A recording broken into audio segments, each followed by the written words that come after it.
চট্টগ্রামে গণ অভ্যুত্থানে নিহতদের স্মরণে শহীদি মার্চ পালিত।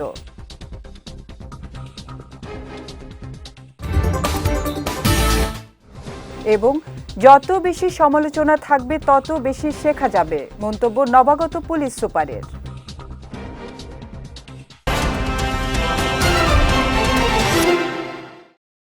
আসসালামু আলাইকুম। চট্টগ্রাম সংবাদে আমন্ত্রণ জানাচ্ছি আমি উম্মে কুলসুম। শুনছিলেন শিরোনাম, এবারে বিস্তারিত। ছাত্র জনতার গণ অভ্যুত্থানের 1 মাস পূর্ণ হওয়ায় শহীদদের স্মরণে চট্টগ্রামে শহীদি মার্চ উপলক্ষে সমাবেশ অনুষ্ঠিত হয়েছে। গতকাল বিকেলে নগরীর 16 শহর রেল স্টেশনে এর আয়োজন করা হয়। বৈষম্য বিরোধী ছাত্র আন্দোলনের কেন্দ্রীয় সমন্বয়ক রাসেল আহমেদের নেতৃত্বে এ কর্মসূচি পালিত হয়। কর্মসূচিতে দেশের বিভিন্ন স্থানে লুটপাট, চাঁদাবাজি এবং সিন্ডিকেট করে পণ্যের দাম বাড়ানোর কারসাজিতে যারা জড়িত তাদের বিরুদ্ধেও ছাত্র সমাজ মাঠে নামবে বলে হুঁশিয়ারি দেন রাসেল আহমেদ। এ সময় শেখ হাসিনা সহ ছাত্র আন্দোলনে হত্যা নির্যাতনের সঙ্গে সম্পৃক্তদের বিচার নিশ্চিতের দাবি জানান বৈষম্য বিরোধী ছাত্র আন্দোলনের অন্যতম সমন্বয়ক খান তালাত মাহমুদ রাফি। সমাবেশে চট্টগ্রাম বিশ্ববিদ্যালয় ও এর আওতাধীন 7 কলেজের শিক্ষার্থী সহ ছাত্র জনতা অংশ নেন।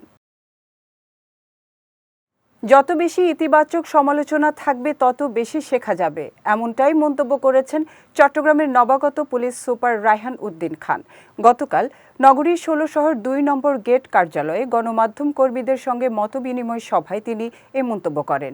এ সময় পুলিশের কার্যক্রম স্বাভাবিক করতে জনগণ ও সাংবাদিকদের সহযোগিতাও চান পুলিশ সুপার। বলেন, যে কোনো তথ্য ও পরামর্শ দিতে যে কেউ তার সঙ্গে সরাসরি যোগাযোগ করতে পারবেন। সভায় জেলা অতিরিক্ত police super ANM Wasim Firoz, Abu Taiyab, Mohammad Arif Hossain, Sudipta Sarkar সহ পুলিশের অন্যান্য কর্মকর্তারা উপস্থিত ছিলেন।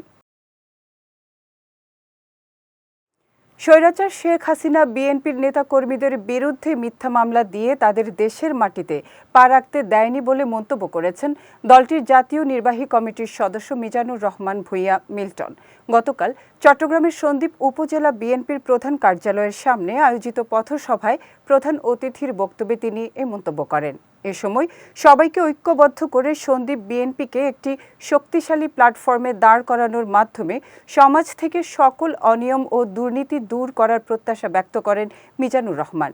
উপজেলা বিএনপির আহ্বায়ক আবু তাহেরের সভাপতিত্বে পথসভায় উপজেলা বিএনপির সদস্য সচিব আলমগীর হোসেন ঠাকুর, উত্তর জেলা বিএনপির যুগ্ম আহ্বায়ক বেলায়েত হোসেন সহ অনেকে উপস্থিত ছিলেন। এর আগে সন্দ্বীপের গুপ্তছড়া ঘাটে মিজানুর রহমানকে অভ্যর্থনা জানায় দলটির নেতাকর্মীরা। বিশ্ববিখ্যাত মরমী কবি মাওলানা জালাল উদ্দিন রুমির 751তম মৃত্যুবার্ষিকী উপলক্ষে চট্টগ্রামে আলোচনা সভা অনুষ্ঠিত হয়েছে। গতকাল নগরীর লালখান বাজার রুমি সোসাইটি প্রাঙ্গণে এ সভা অনুষ্ঠিত হয়। অনুষ্ঠানে আল্লামা রুমি সোসাইটির সহসভাপতি সৈয়দ রেজাউল করিমের সভাপতিত্বে সুফি মিজানুর রহমান, প্রধান উপদেষ্টা সৈয়দ মাহমুদুল সহ অনেকে উপস্থিত ছিলেন। এ সময় মাওলানা জালাল উদ্দিন রুমিকে সম্মান জানিয়ে ইউনেস্কো সারা পৃথিবীতে 2014 সালকে রুমি বর্ষ ঘোষণা করেছিল বলে জানান সুফি মিজানুর রহমান। পবিত্র রবিউল আউয়াল মাসকে স্বাগত জানিয়ে চট্টগ্রামের র্যালি করেছে গাউসিয়া কমিটি বাংলাদেশ। গতকাল নগরীর জমিয়তুল ফালা মসজিদ থেকে র্যালি শুরু হয়ে জামাল খান প্রেস ক্লাবে এসে শেষ হয়। এ সময় মহানগর কমিটির সহ সভাপতি সেকান্দার মিয়া, সাধারণ সম্পাদক মোহাম্মদ আবদুল্লাহ, আঞ্জুমান ট্রাস্টের সিনিয়র সদস্য মোহাম্মদ কামাল উদ্দিন চৌধুরী সহ অনেকে উপস্থিত ছিলেন। অন্যদিকে গতকাল চট্টগ্রামের ফটিকছড়িতে পবিত্র ঈদে মিলাদুন্নবী উপলক্ষে জশ্নে জুলুস র্যালি অনুষ্ঠিত হয়েছে। শাহ সুফি সৈয়দ এহসানুল করিম ইসাপুরীর নেতৃত্বে র্যালির উপজেলার বিভিন্ন সড়ক প্রদক্ষিণ করে। পরে দেশ ও জাতির কল্যাণে দোয়া ও মোনাজাত করা হয়। চট্টগ্রামের রাঙ্গুনিয়ায় মোর্শেদ মঞ্জুর রুবেল নামে এক ব্যবসায়ীর দোকানে হামলা চালিয়ে মালামাল লুট করার অভিযোগ উঠেছে দুর্বৃত্তদের বিরুদ্ধে। গতকাল নগরীর লালখান বাজারে একটি রেস্টুরেন্টে আয়োজিত সংবাদ সম্মেলনে তিনি এ অভিযোগ করেন। বলেন, গত 5 আগস্ট সন্ত্রাসী আয়ুব মহিউদ্দিন, পারভেজ ও লিটনের নেতৃত্বে একটি দল তার দোকানে হামলা চালায়। এ সময় দোকান থেকে 15 লাখ টাকার মালামাল লুট করা হয়। এ ঘটনায় তার মা বাদী হয়ে আদালতে মামলা দায়ের করলে পুলিশ কোনো ব্যবস্থা নেয়নি বলেও অভিযোগ করেন এই ব্যবসায়ী। চট্টগ্রামের সাতকানিয়ার বাসিন্দা নুরুল ইসলাম ও তার পরিবারের বিরুদ্ধে মিথ্যা ও হয়রানিমূলক মামলা প্রত্যাহারের দাবিতে সংবাদ সম্মেলন অনুষ্ঠিত হয়েছে। গতকাল বিকেলে উপজেলার নলুয়া ইউনিয়নে এর আয়োজন করা হয়।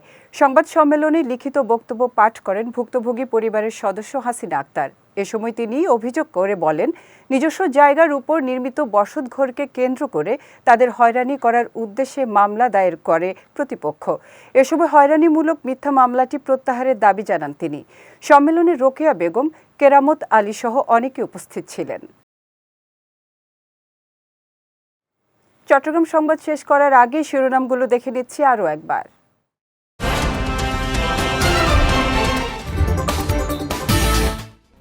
চট্টগ্রামে গণ অভ্যুত্থানে নিহতদের স্মরণে শহীদি মার্চ পালিত।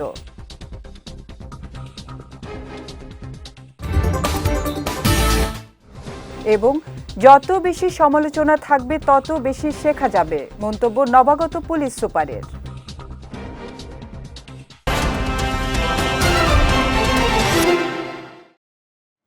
চট্টগ্রাম সংবাদ শেষে আজকের মতো আমি উম্মে কুলসুম আপনাদের কাছ থেকে বিদায় নিচ্ছি। রাত ৯টায় আমাদের পরবর্তী বিজয় রাতের সংবাদ দেখার আমন্ত্রণ রইল। এছাড়াও আজকের চট্টগ্রাম সংবাদের ভিডিও দেখতে পারেন আমাদের ইউটিউব এবং ফেসবুক পেজে। আমাদের ইউটিউব হলো youtube.com/বিজয় টিভি অফিসিয়াল এবং আমাদের ফেসবুক পেজ হলো facebook.com/বিজয় টিভি লিমিটেড। এতক্ষণ সঙ্গে থাকার জন্য ধন্যবাদ সবাইকে।